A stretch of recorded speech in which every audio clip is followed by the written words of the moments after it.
What's up everybody? So the summer update, the summer carnival, consisting of 3 parts, has officially started for nearly a week now. There's been a handful of new additions added to the game in part 1 and 2, so I figured I'd give a breakdown of the good, the bad, and the ugly. Timestamps will be available of course, since this will most likely be lengthy. I'm hoping 20 minutes or less, while sprinkling in some edits here and there, and I am sick, so I apologize for how the voice sounds. Turning up the heat for the summer carnival, let's get it.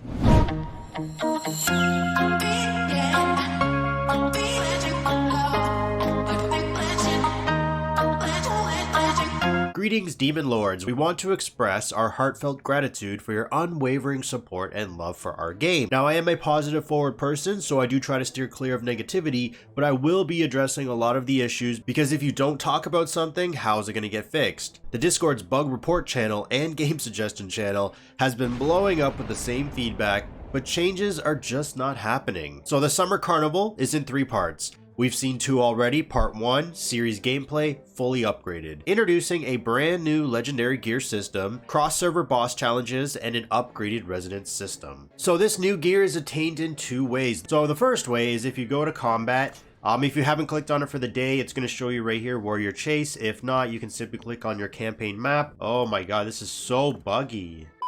Warrior Chase will be right here, but if not, you can click on the campaign map, and they're going to have Warrior Chase right here. So it's going to reset with 4 new camps. These are set in stone, so it's not like you can get 4 mythic camps, which is the Holy Light camp. At least to my knowledge, on all my accounts, I've always gotten 1 mythic camp, 2 legendaries, 1, 2, and then a epic camp. I can't remember in this game if they call it epic or elite, but it means the same thing. Now this system is only available if your server has exceeded 22 days. Some of the other features that I'm going to be talking about also require a minimum account level, but I will let you know. So for this system, let's just click on the mythic camp right here, because this will give you the chance at the highest rewards.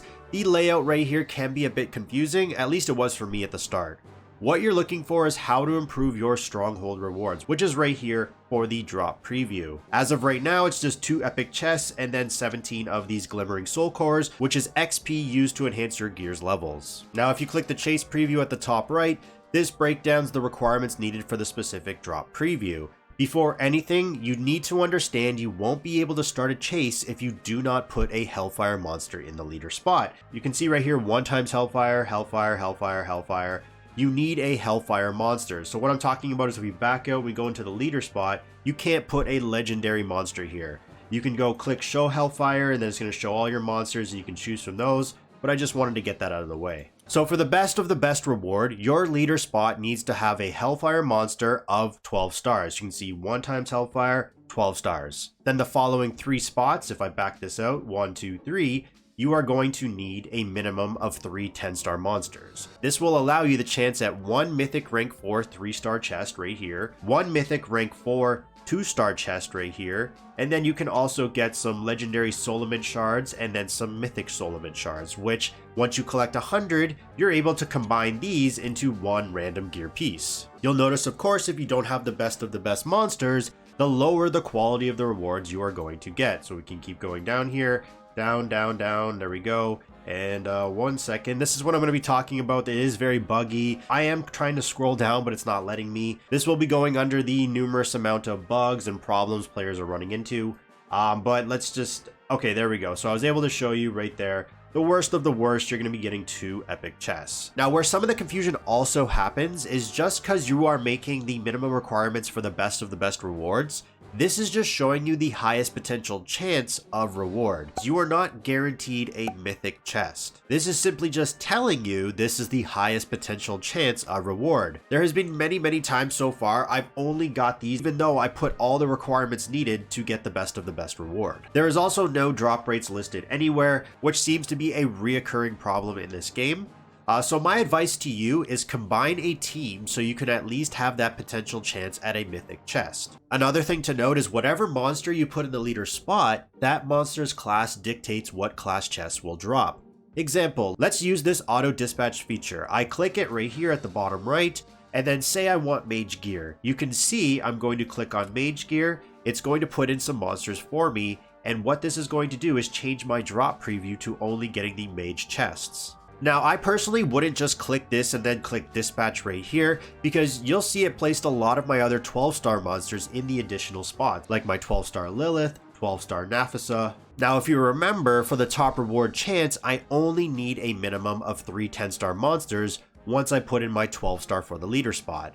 It's going to depend on what you have to work with. It takes a little tinkering with to find what works best for you to get sort of an average out of this camp and the other 2 legendary ones. Like I said, aim to always get your top reward as some form of mythic chest. I am quite the lazy person in these games. I really don't care for min-maxing, so to me I usually just hit auto dispatch and then it is what it is. There are times where I'll take out a monster if I want to use that monster in the leader spot for the other camp, which is what I'm going to do right now. So I am actually going to remove my Nafisa, and I'm also going to remove my Lilith.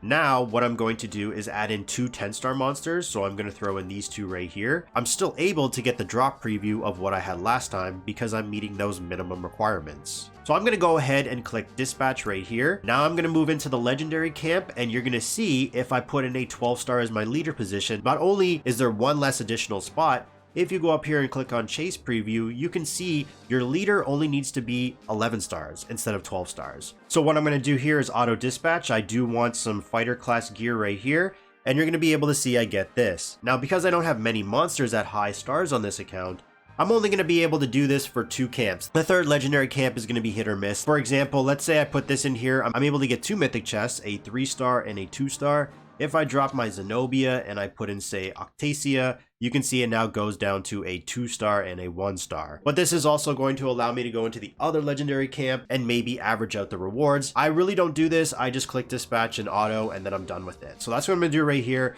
I'm just going to show you what I mean. I like fighter, so I'm going to hit that. Then I'm going to go over here to the other legendary camp. I already know I'm going to get really low rewards, so I'm just going to click on mage. And you can see I'm getting the worst of the worst, because if we click on the chase preview, I do not have a high-starred Hellfire monster. I do have a legendary, but that doesn't count. So we're just going to click on dispatch, and then we're going to click on the epic one right here. It really doesn't matter. What I'm doing these for is just for upgrade resources. Now I'm going to be down to 0 out of 4. You see you started off with 4 out of 4. Now I'm 0 out of 4. But you are able to complete these and then buy additional attempts. You cannot save your chances all for 1 camp. So I can't put all 4 chances into 1 mythic. It doesn't work like that. But that's why I mentioned you can buy additional attempts.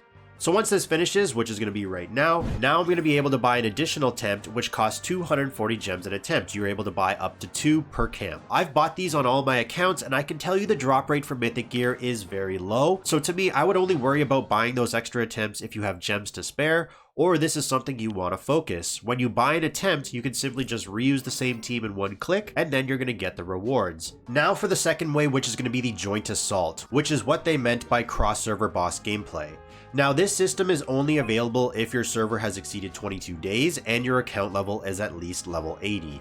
Also keep in mind the amount of bosses you will see on the screen is tied into your account level. On my latest global account, server 540, I'm account level I think 105, I might be a little bit higher. Hence why I'm only going to be able to see 1 boss. This is also not daily. If you go over here to the Devil Dom, Destiny Ocean, and you scroll down here to Joint Assault, you can see it's only available during Monday, Wednesday, Friday, and Sunday for more or less half the day. This is going to be all recorded footage I took just to give you an idea of the content and what I've found out so far. So for Joint Assault, you have the potential for up to 4 bosses. You have level 105, 110, 115, and 120. The higher the level of bosses, the better rewards.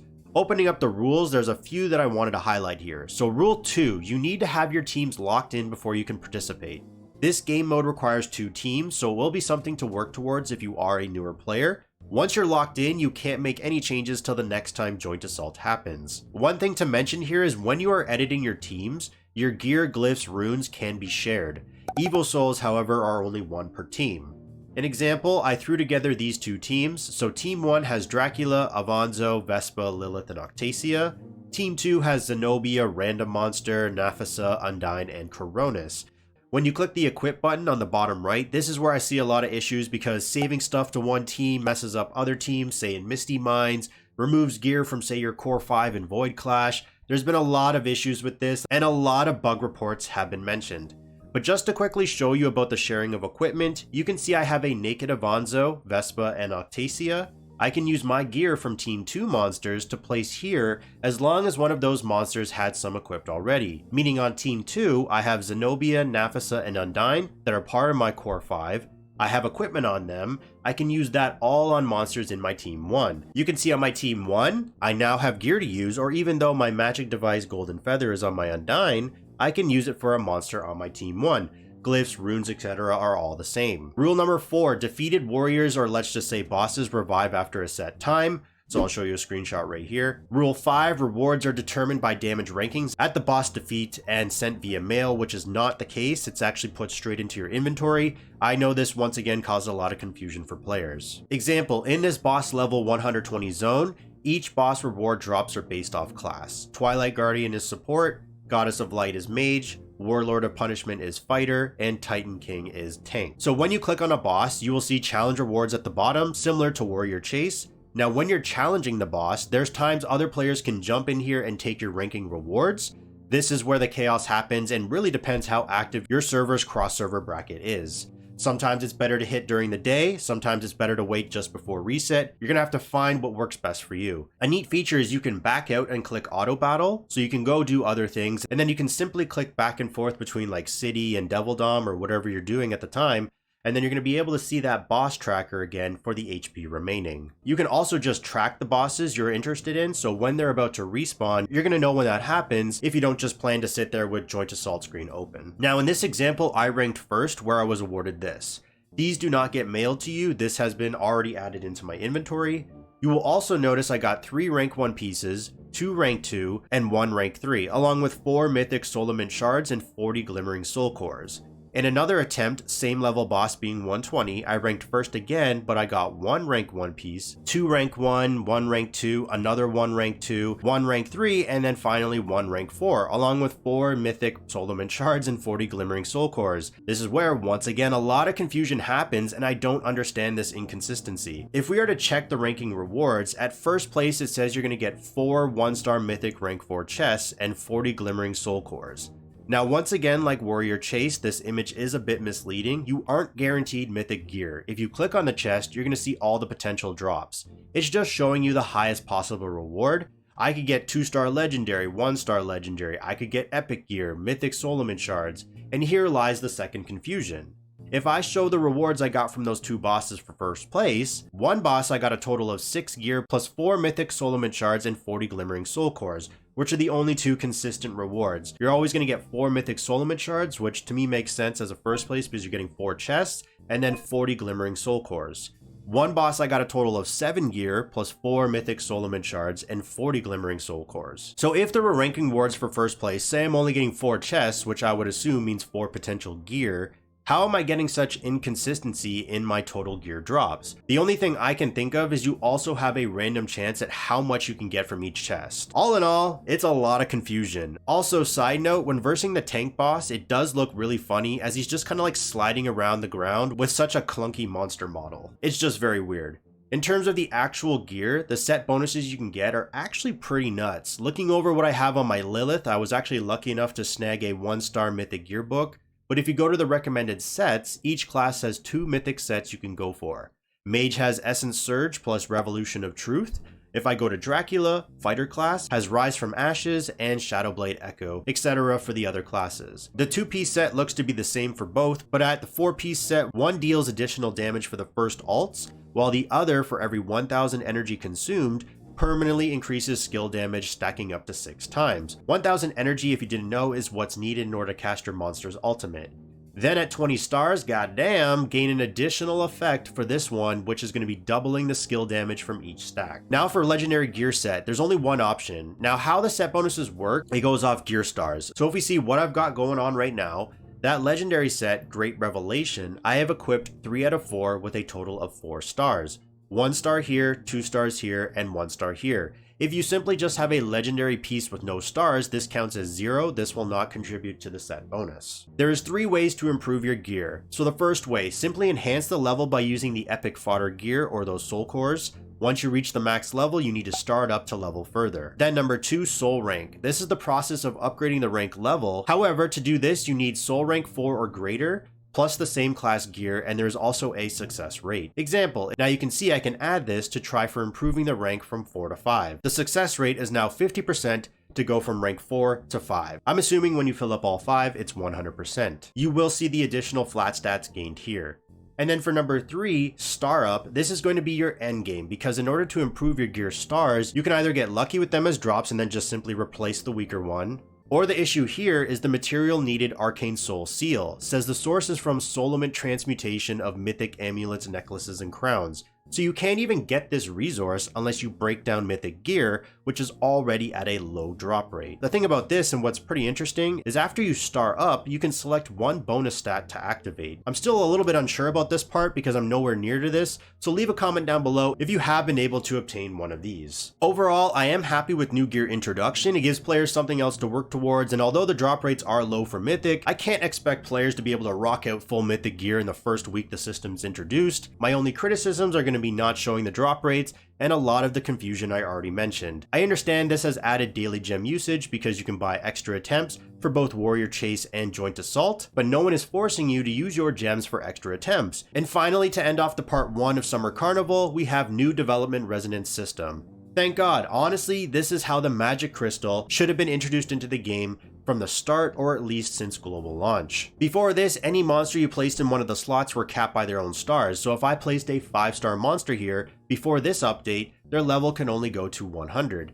Now it works how literally every other idle gacha I've played does, and it takes the lowest level of your main 5. So for me, that would be an 11 star, so level 280. This is why now my 5-star Avanzo is level 280, instead of being before level 100. My guess is this was done because of their mention of faction towers being added. It would have been an absolute nightmare if they didn't make this change. Moving into part 2, the arrival of Basti. Once again, we have a limited time monster who is among the Draconic and Abyssal factions. This new monster basically threw everything off that I tried speculating in my awesome news about limited time monster video. I did modify my Google documents since then, so if you care to check that out, you can do so later. Visually, I think the monster looks great. I personally prefer the shiny version better in terms of coloring, but her paid skin is pretty crazy. Lots going on here. Basically, it's a cat disco party. In terms of her skill kit, looks to be centered around self-sustain, which being a fighter class makes sense. Her ultimate feline form seems a little weird to me, because when you read this, her first ultimate cast does no damage, but instead restores HP and regens energy. Each ult after that then deals damage. This is going to be a little interesting, because say you're using her in the front line, popular monsters like Zenobia or Dracula probably would have already ulted at least 2 times before she even gets off a damaging ultimate. Her skill 2, Whirling Dance, deals damage that is adjusted based off if she's in feline form or not. Her skill 3 is another interesting one, I guess you could say, Claw Mark, because it reduces the target's hit rate. Now, because this prioritizes enemies that have inflicted the most damage to Basti, while also initially prioritizing the enemy with the highest attack at the start of the battle, for me that would be my Lilith, this is going to hurt my damage. She also applies a damage debuff to increase damage taken on marked units along with that reduced hit rate. And finally, her skill 4, Agile Stance, when in the front row she gains evasion and crit resistance, when in the back row increases her haste and crit damage. When she's in the front line for that boosted evasion, along with her skill 3 for targeting an enemy to reduce their hit rate, I've noticed during my Mighty trial that my Lilith is constantly missing her ultimate, which is going to result in my Lilith not doing the top damage she normally does, and then ends up dropping in the damage chart rankings, so that's something worth noting. When facing a Basti, whether PvE or PvP, she essentially nerfs your top DPSer, and because many players run Lilith, this is definitely not a coincidence that this limited time monster is a counter. What I will say is because she has no self-revive like Zenobia, no damage mitigation, no shields, you are heavily relying on her evasion to stay alive. Seems to be more RNG heavy for survivability, but it also depends how good her self-sustain is. After the Discord user Zero posted her Awakening skills, shout out to that player, even at Awakening 5, she's gaining a nice boost. Each cast of her ultimate permanently increases her attack by 5% up to 40%. The other awakenings are good as well. There's a lot of questions still, but once again for me, I stopped summoning on limited time monsters after Pelé, and instead I've been working on what I've already invested into instead of starting out on a freshy new monster. However, I will say because of her being able to basically shut down your team's highest DPS, that alone to me thinks she will be a strong addition to the game. As for the final part 3, which will most likely be happening soon, Passionate Beach, cool swimsuits, which definitely means summer monster skins. I'm hoping for a Lilith skin and refreshing summer fun. I am curious how this is going to be laid out, but if you didn't watch my hoping for something different video where I show how these recycled events are set up, all the videos that I'm showing on the screen will be clickable at the end of this one. I think it will be more or less the same as those. My only hope is there will be either a skin box where we have the opportunity to get a free monster skin like in Dendrofest, or some form of game mode to have a chance at getting skin tickets like in the Easter event. The new game modes are good, just has its fair share of bugs and glitchiness. I do find the game's performance has started to suffer lately, where I find my game lagging or crashing, so it definitely needs better optimization, which many of us saw during the Brawl event minigame.